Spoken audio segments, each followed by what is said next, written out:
All right, off of eBay. We're swapping the seat out. It's not that hard.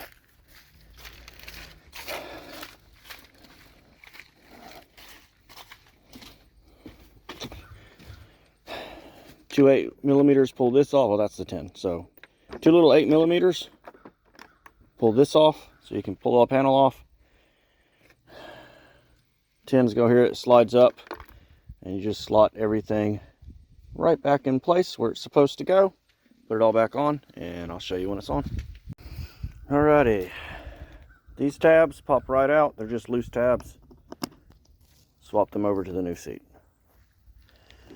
and then we'll just go line it up. Alrighty, new seat is on. So why go to a seat that's been cut out, redone, and all that?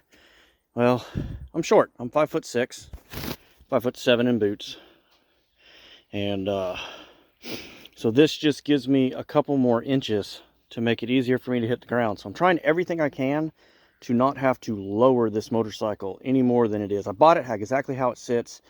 I think it's factory ride height. It actually may be slightly lower, who knows. I added the different boxes to it and stuff like that in the videos, but the crash bars came on it. The bars that hold all the boxes came on it. Suspension was how it was when I got it. So, but yep, hopefully this will help a lot when I'm off-road.